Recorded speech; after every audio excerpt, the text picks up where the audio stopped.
Dale did a good job of giving us a bit of a heads up exactly on that part that I asked him to read. If I had my druthers, I would have made him read the whole chapter, but that would have been a lot of stuff. Thank you, Dale. That part that Dale read for us is a slice of a much bigger story of Jesus, as Dale said, performing his last wonderful miracle in the Gospel of John. In John's Gospel, this miracle is perhaps offered as the reason that Jesus himself faced death when he went to Jerusalem. It's an act of compassion, bringing resurrection in the face of death. It's an act of compassion to celebrate, but also to grieve. It's an act of compassion to come, even if people think you're late, to show up, to be with them on a hard day. Today is All Saints' Day. We remember those who have gone before us. 4 of the 5 church members that we've lost in the past year have died since I became pastor on July 1 at Gadsden Street. I joked a little bit with people that if they really didn't want to experience me as a pastor, we could have figured this out in a different way, besides them leaving us. I'm going to miss them. I'm going to wish for their counsel and their prayers. I still get to be the pastor at Gadsden Street, and I believe that they will still cheer me on and cheer us on as the church. In John's Gospel, Jesus resurrects Lazarus from the dead even as he faces the possibility of death. And this resurrection for Lazarus, it's a turning point. You should know that John chapter 11 is my kind of jam. And let me tell you why. It is because it is a passage full of emotion. And I am an emotional person. Just going to throw that out there. The fact is that Jack is an emotional person. There are people in this world who are better at bottling up their emotions than myself. Ever since I was a young child, I've been an emotional person. I can remember giving my parents a hard time because Jerry, my older brother, he had all the friends over and he got to do all the fun stuff. And any time I wanted to be a part of that, I had to be separated. And my parents would say, no, you got to leave Jerry alone. And I would start crying. And I'd get to be this weepy mess. And my father, loving me well, would say, Jack, talk to me about it. Say, what's wrong? And of course I'd be crying so much and I'd be so weepy that I couldn't say anything. And he'd sit down next to me and he'd say, that's okay, we can hang this, we can wait. Just wait until you can stop crying. And so, I'd stop, I'd compose myself. And he'd say, okay, tell me what you feel. And I'd turn to him and I'd go, well, I just couldn't stop. Have you ever felt like that? Like your emotions are just, they're there and they're real. And my father, thanks be to God for my dad who could wait with me and be with me in those emotions, even as I was a weepy mess. John 11 is a bit of one of those moments where it is emotional. And I really want us to lean into this passage and to think about what it means on All Saints Sunday for Jesus to weep and what it means for us to weep. Like Dale was saying, Jesus hears that Lazarus is ill. And so he resolves to go to Judea.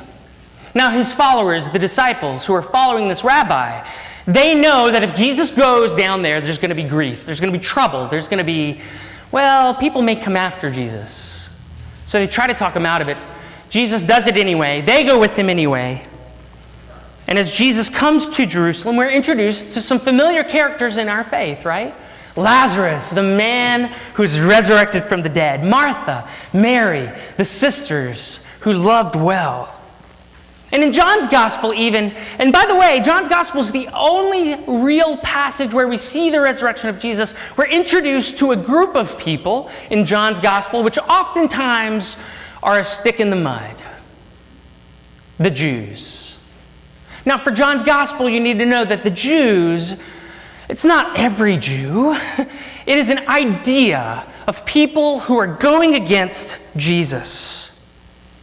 And they show up in this story. Eventually, as Jesus makes his way to the tomb of Lazarus, the story involves, of course, Jesus, Mary, and then the Jews, as everyone is grieving Lazarus' death. And we see this amazing scene in the Gospel of John where Jesus Christ himself shows emotion. Y'all, emotions are always complex. If we're going to talk about emotions this morning, you need to know that this is not cut and dry. All right? One of the commentaries I read said that the verses that we are studying this morning are some of the most difficult to understand in the entire Gospel of John. And one of the reasons people love the Gospel of John is because it's so confusing. Because it's so deep. Because you can always peel those layers back. And here in John 11 is a passage that's hard to even understand in the Greek. Much less when it's in our Bibles in English. This is a tough passage. It's a tough passage because emotions are complex. Some will tell you that it's the translation. I believe that one of the reasons this is such a hard passage is because of our own confusion with our emotions. Now, I say that emotions are complex. For humans, they are, right? Now, I know God gave you this beautiful and amazing brain, and at the front, you've got all the stuff that makes you human. You've got a massive noggin. That's not an insult. You have a brain that is beautifully and wonderfully made. And when you can think clearly, you use all this gray matter up top. But sometimes, every now and then, we don't think like humans, and we think like animals. And what are the two options that every animal has whenever they get riled up? Fight or flight, right? There's this little walnut-shaped part of your brain called the amygdala where the only options are fight or flight. And when our emotions take charge, we sometimes boil life down into one of those two options. But emotions are so much more complex than that. You were created to be an emotional being, and they come from all kinds of places. Sometimes they come from past stories. Sometimes they come from our fear. Sometimes they come from our expertise. They come from all over the place, and they're very complex. Another thing we got to remember about emotions as we look at John chapter 11 is that they are never forever. They're never forever. Our emotions, as much as they request our attention, as much as they make our bodies clench, as much as we may cry, as much as we feel that lump in our throat, they do not last forever. And this may come as a surprise to you, but our emotions are divine. Now, I know. When people look at John chapter 11, oftentimes we look at that and we go, oh, Jesus is crying. Well, that means that Jesus is human. Well, sure. But he's also God. And if we can conceive of a Jesus that would cry being human, and we consider Jesus to be fully God and fully human, then it's worth pointing out that our God is an emotional God. Our emotions are complex. They don't last forever. There's decisions we make in the heat of the moment, right? And some of those decisions are good. Some of those decisions are needed. When I committed to Cheryl Hennon that I would love her for the rest of my life, man, I had some butterflies in my stomach. And I thought, I love this woman. I still love her.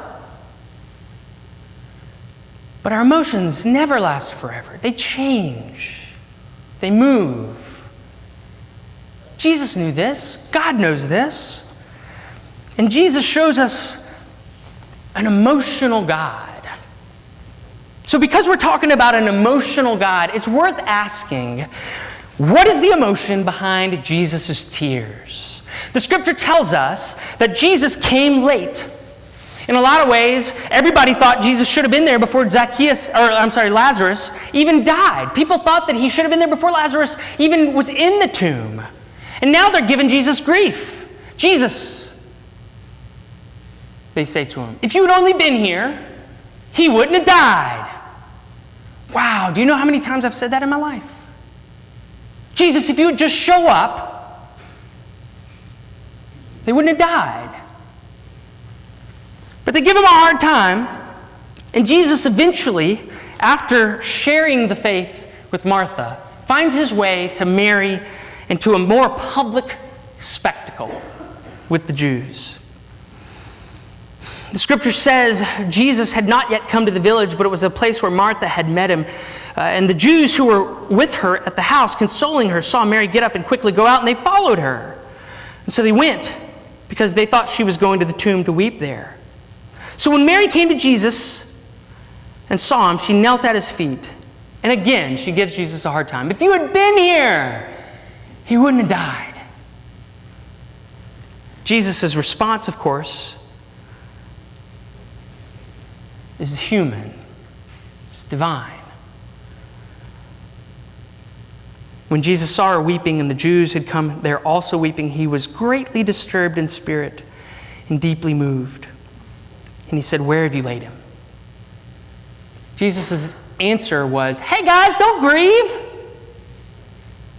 Jesus' answer wasn't flippant. Jesus' answer was, "Where have you laid him?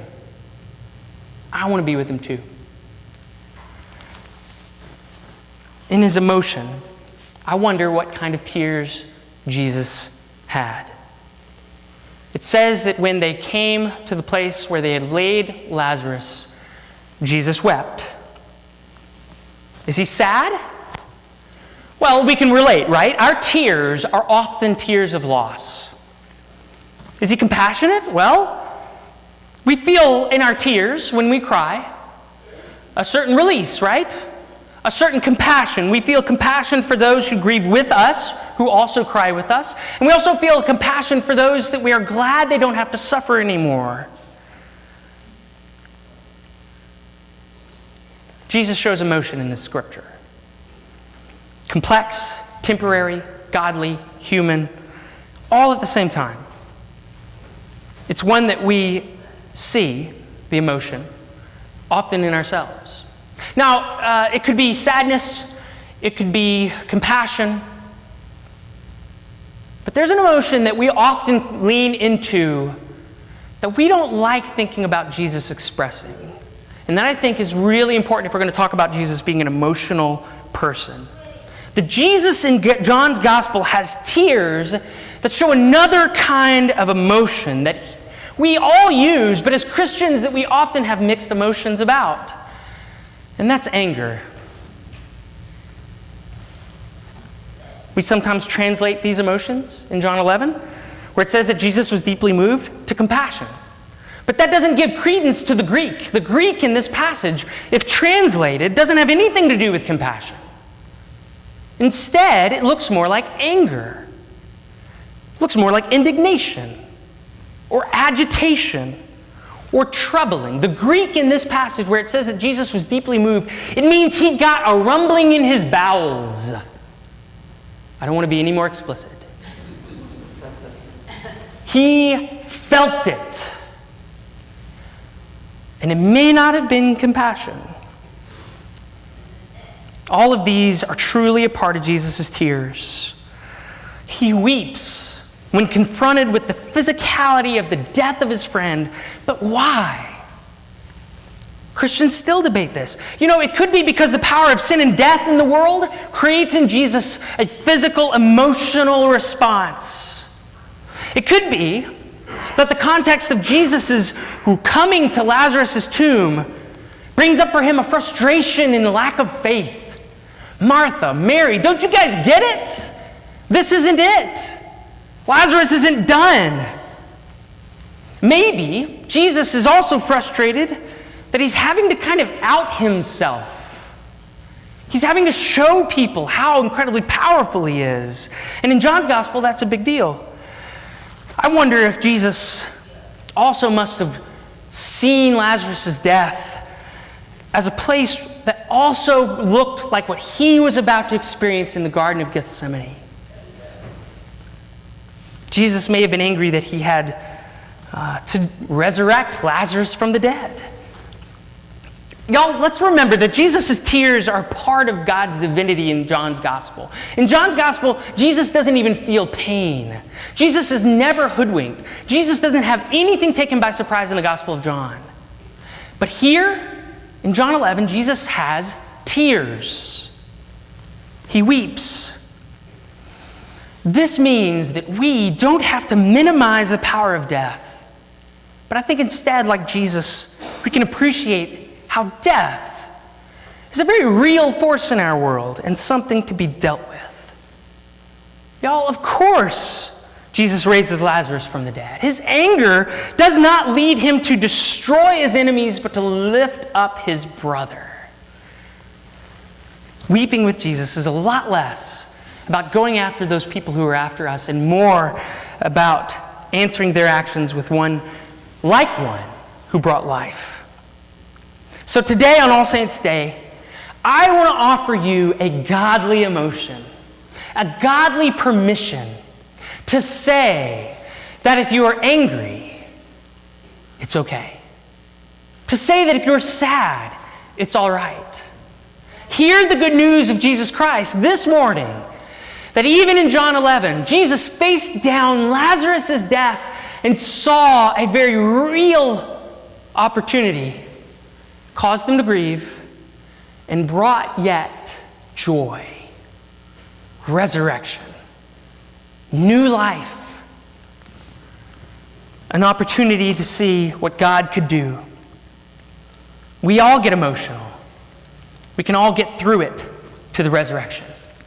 Do not be discouraged, my friends. Lazarus' death was a joyful occasion. Complex, complicated, big, but an opportunity for Jesus to weep. And today, I think it's a good day to get in touch with our emotions.